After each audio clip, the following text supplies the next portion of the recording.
At Frogwares, we are currently working on a brand new project, The Sinking City. It is an open-world game and we want to create a vast and diverse map to explore.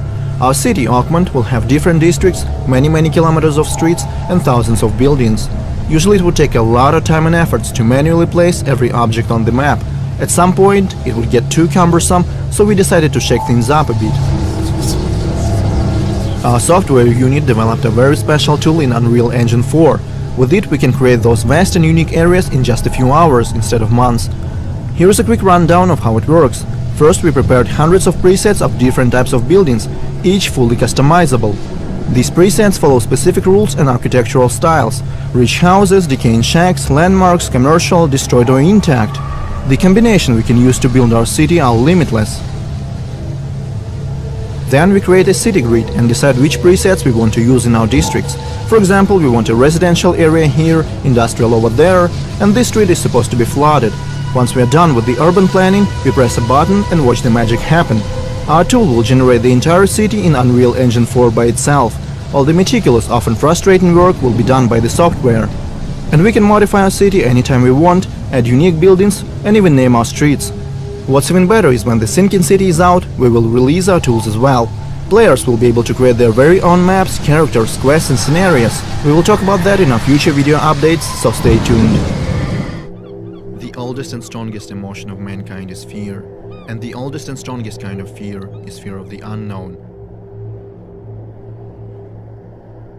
Existential horror that engulfs you upon realization that humanity is not the masters of this world, that there are entities far older, greater, lying dormant in the darkest corners of the earth.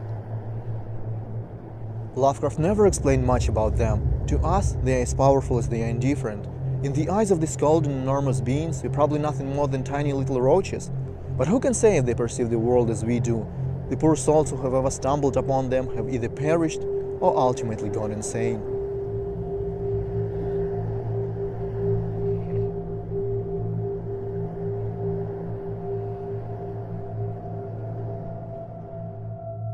We are fascinated with Lovecraft's works of horror fiction, and we've always felt like this world would be a fantastic setting for a video game.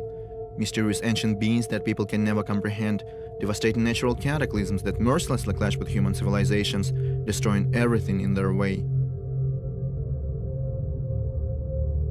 We are building our game on the same underlying themes that Lovecraft explores: fear of the unknown, hopelessness, and desolation.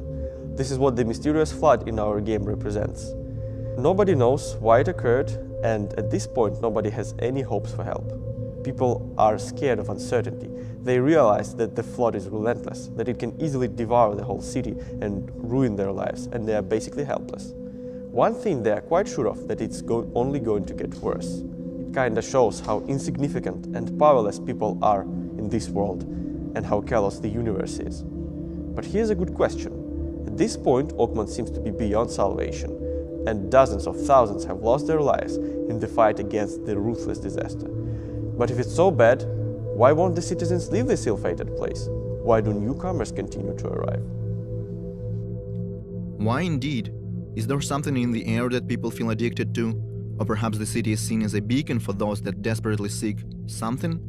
The newly arrived do not get a warm welcome from the locals. People in Augment are a very secluded, conservative society, and they are overzealous about their customs and traditions. The city is home to numerous secret societies and cults that worship their mysterious deities.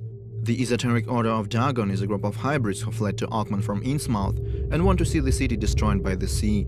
Or the Redemption Church, which worships a deity called the Black God of the Woods with 1,000 Yuan.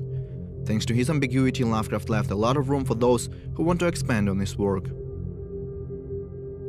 Our goal is to fit in the Lovecraftian universe. Our game is the part of the worlds that Lovecraft and his followers created. Augment is located in the state of Massachusetts, not that far away from Arkham, Innsmouth, Dunwich, and other gloomy towns that people know from books. Canonical events like the raid on Innsmouth are also canon for us. The Great Old Ones and the Old Gods exist in our world. This means that the book readers will get to see familiar characters. In our game, the good old Esoteric Order of Dagon neighbors with the Augment St. Michael's Church of the Burning Bush, which worships the Holy Fire. We have hybrids of humans and apes, who are at war with hybrids of human and the Deep Ones. They have a bit of a racial feud going on. Oakmont is a never-ending battlefield between many factions and powerful old families. All of them are trying to preserve their influence over the city. And yet, not the official government nor these supposedly powerful families can handle the calamitous circumstances. The situation is far beyond their reach now. The flood has awakened frightening creatures which now roam the streets of Oakmont, disturbing, twisted monsters driven by desire to rip and chomp and tear apart.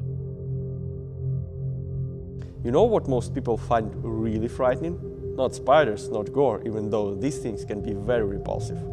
But most people are truly afraid of anything that looks like human, but is not quite human.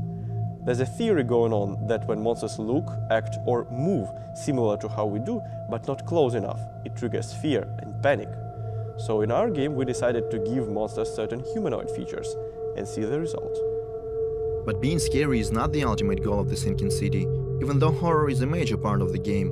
It's also about a person's behavior and motivation, how they change under extreme conditions, how fear and hopelessness can twist human nature to a ridiculous degree, cause people to do unimaginable things to survive, or perhaps because nothing stops them anymore. But that's a topic for another day.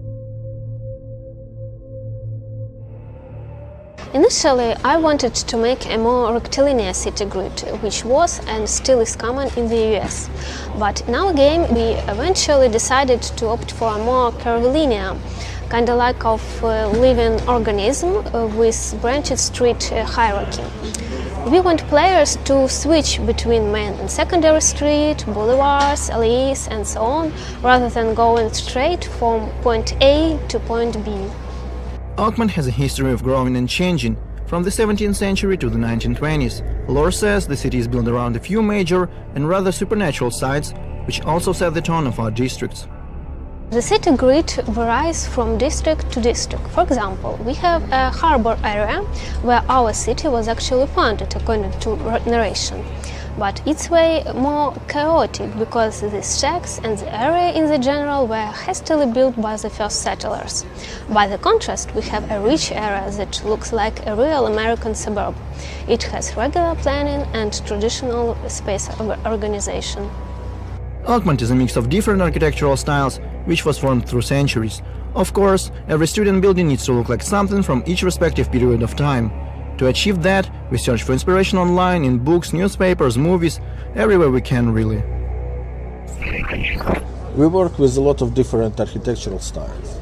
Here, for example, you can see a Romanesque style building, and this is the interior. I'm still tweaking it and want to mix it with the Renaissance style and see how it looks. It's more about fun than realism. Very soon we will get to landmarks, unique buildings, which will also have their own attributes, their own style or height, for example. We want to use them to help people find their way in Oakmont without a map. So far, we have a few thousand buildings in Oakmont. Hundreds of them can be entered and explored. We are still experimenting with our environment, interiors, public spaces, and so on. We like realism to a degree, but it cannot stand in the way of exploration and fun. Is this street too long? Is this building too small? This area too bland? The most important factor here is how interesting it is to play the game, because ultimately we want to give players as much freedom and motivation as it is technically possible. So this is it for now, folks. In our next video update, we want to talk about the cultural aspect of Oakmont and how it mixes with Lovecraftian horrors. Sounds good? Then subscribe to our YouTube channel to make sure you won't miss anything interesting, and I'll see you in the next one.